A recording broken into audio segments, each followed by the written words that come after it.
আসসালামু আলাইকুম বন্ধুরা, কেমন আছেন আপনারা? আশা করি সবাই ভালো আছেন। আলহামদুলিল্লাহ, আমিও ভালো আছি। আবারও একটি নতুন ভিডিও নিয়ে আপনাদের সঙ্গে চলে এসেছি। মিজানুর রহমান আজহারী ওয়াজ। আপনারা যারা মিজানুর রহমান আজহারী ওয়াজ শুনতে ভালোবাসেন তারা পুরো ভিডিওটা দেখে থাকবেন। আশা করি ভালো লাগবে। ভিডিওটি যদি ভালো লাগে একটি লাইক, কমেন্ট ও শেয়ার করবেন বন্ধুরা। চ্যানেলটি সাবস্ক্রাইব করে পাশে থাকবেন বন্ধুরা। ভালো থাকবেন। মৃত ব্যক্তির জন্য 4 দিন ও 40 দিন পর সমাজের সবাইকে দাওয়াত করে খাওয়ানোটা সওয়াবের কাজ কি? মৃত ব্যক্তির পাশে বসে কোরআন মাজিদ পড়াও, খতম দেওয়া কি সওয়াবের কাজ? আমরা যে কবরস্থানের পাশে গিয়ে বলি আসসালামু আলাইকুম হালাল কবর, এটা কি ঠিক কিনা? মৃত ব্যক্তির জন্য 4 দিন ও 40 দিন পর আপনারা যেটা করেন এটা বলে চল্লিশা। কি বলে? সবাই একটা রমরমা ভাব নিয়ে খাইতে যায়, মনে হয় যে বিয়ের দাওয়াত খাইতে যাইতেছে। আছে না নাই? তো যে মরছে আপনি তার জন্য কাঁদবেন, দোয়াই না করবেন, এত খুশি কেন আপনাদের? আপনি খাওয়ান, খাওয়াতে দোষ নাই।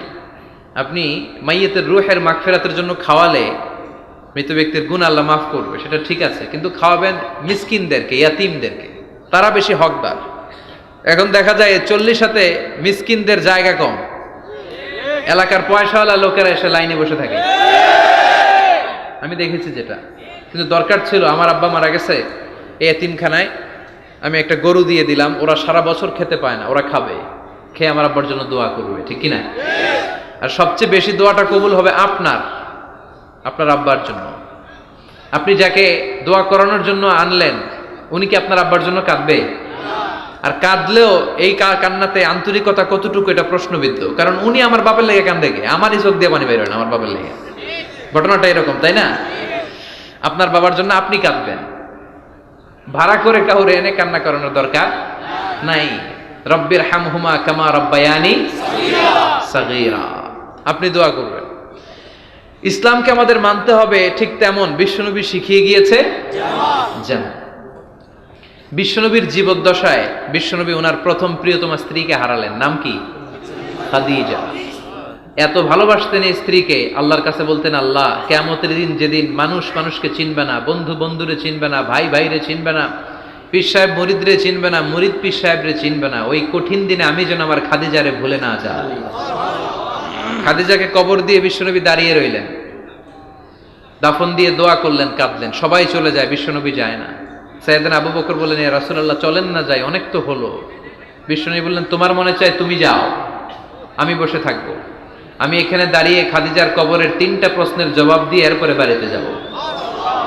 সাইয়েদনা জিবরাইল এসে বললেন, ইয়া রাসূলুল্লাহ খাদিজার প্রশ্নের জবাব নিয়ে আপনার টেনশন করার দরকার নাই, আপনার কোনো টেনশন নাই, খাদিজার কবরের প্রশ্নের জবাব আরশের উপর থেকে আল্লাহ নিজেই দিয়ে দিবে। এজন্য মা বাবার জন্য আমরা দোয়া করব, আমরা সাদাকা করব। মৃত ব্যক্তির সামনে বসে কোরআন পড়া যায় কিনা? হ্যাঁ, হাদিসে এসেছে, ইকরাউ আলা মাউতাকুম সূরাতা ইয়াসিন, তোমরা তোমাদের মুমূর্ষ রোগীদের সামনে বসে, মৃত্যু পথযাত্রী এদের সামনে বসে সূরাতু ইয়াসিন তেলাওয়াত করো, তাহলে তার মৃত্যুর কষ্টটারে হালকা করে দিবে কে? আল্লাহ পাক আমাদের সবাইকে কথাগুলো বুঝার ও আমল করার তৌফিক দান করুন। যাদের হৃদয়ে আছে আল্লাহর ভয়, তারা কভু পথ ভুলে যায় না। আল্লাহর প্রেম ছাড়া এই দুনিয়ায় কারো কাছে কোনো কিছু চায় না। রাতের আধারে যারা সেজদা